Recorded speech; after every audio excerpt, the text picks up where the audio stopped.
What's this? Are you a train now? What are you doing? Sorry, I'll try to keep things on track for this episode.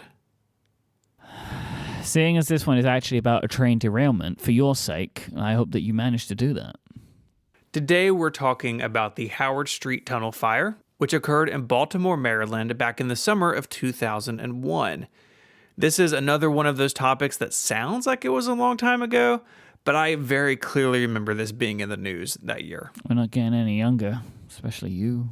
Hey. When I read through the article at first, for some reason, I just missed the year. Or like it just glossed over me. Just because most of the things we do on this show happened a really long time ago, typically, right? And there's like one moment where it's talking about fiber optic later on in the episode. I'm like, wait, what? I was very confused. Like in my mind, like I was imagining old locomotives, right? Like just like with coal in the back or something. And then all of a sudden the fiber optic lines are cut. So that's some foreshadowing for later on. On the afternoon of July 18th, 2001, a 60-car freight train derailed after 10 of the cars 46 to 56, derailed, separating from the rest of the train. The train was equipped with an automatic braking system that was triggered by the separation, but operators were initially unaware of the derailment itself.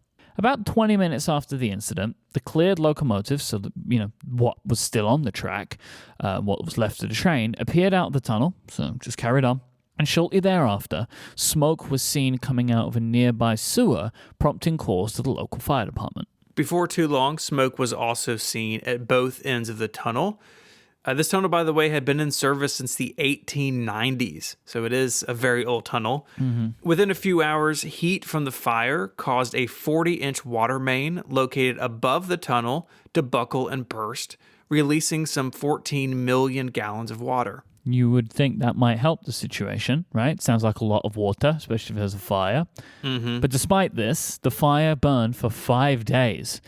Now, the initial cause was a derailed tanker car. So this is what set off the fire that had been transporting tripropylene. Tripropylene, yep. Sure.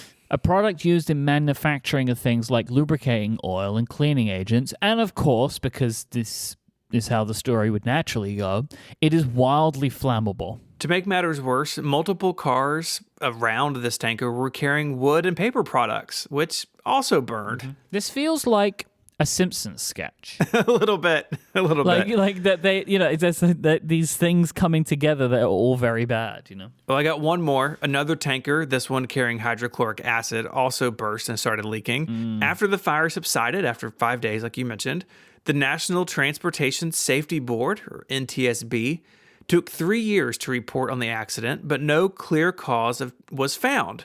This is due to the damage from the accident, the fire, and the cleanup. So they basically had to use heavy machinery to drag these, burned up rail cars and rails out of the tunnel. So there just wasn't much to go on. But if you do want to read it, we have a link to the report in the show notes this week. Let us know if you uncover any secrets. Please. A simulation of this event showed that the peak temperatures in the tunnel were probably around 1800 degrees Fahrenheit, which is 980 degrees Celsius, so a little toasty. On average, the temperature was approximately 900 degrees Fahrenheit or 482 degrees Celsius when averaged over a length of the tunnel equal to 3 to 4 rail car lengths. That's incredibly hot. It's very hot. The spread of this intense heat was made possible thanks to the tunnel's old school construction. Like we said, it was built back in the 1890s. So it had these really thick bricks that made up the walls and parts of the ceiling, and it basically turned it into a giant pizza oven. Is kind of what I imagined. Yeah. The peak wall surface temperature is estimated to have reached 1,500 degrees Fahrenheit, or about 820 degrees Celsius. It would burn your pizza instantly. Downtown Baltimore felt the effects of this for some time. Offices and shops were closed until the fire was out, and train services in the area was disrupted, as you can imagine, for months. Yeah, I read that they had to deploy a bunch of buses, like traffic was bad too. I mean, it's a big mess.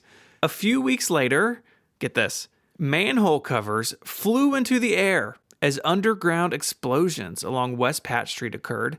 due to the residual explosive chemicals from the fire in the sewers. You got to imagine being there at that time. It just kind of now feels like the town is haunted. Just boom! Because of this. Just like all of a sudden these things just keep happening. Like the internet service in the area was also impacted as several fiber optic lines that run inside the tunnel were destroyed and some 1,200 households were without power due to flood damage from the aforementioned broken water main. Mercifully and somehow miraculously, no one was killed during all of this. It was a freight train after all, so there weren't passengers in the tunnel. There were a handful of minor injuries reported by emergency responders, and the total cost for cleanup is estimated to have reached around $12 million, which frankly doesn't seem like enough. Considering the amount of destruction that this thing seemed to... I mean, I think what it just shows is old school tunnels were built really well. Yeah, it really does.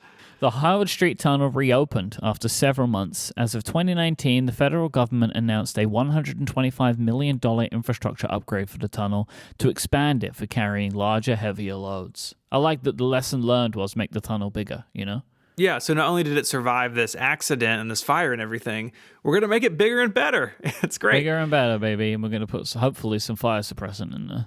I was rooting for the tunnel the whole time, really. Are you aware of this stuff? Like, I don't remember the name of this gas, but I visited like these archives once, and there's this like type of gas that is used in a lot of these like archives, museums, that kind of thing, where you would seal the doors, like the doors would seal, and it would let out this gas, and it sucks all the oxygen out of the room. You ever heard of this before? I've seen it in movies. I don't remember what it's called, but I went somewhere once where they had this like internal room. And they're like, you know, be careful when you're in the room because if the door's closed and the alarm goes off, no oxygen for you. And how is that related to the tunnel? I was imagining they could put that in the tunnel.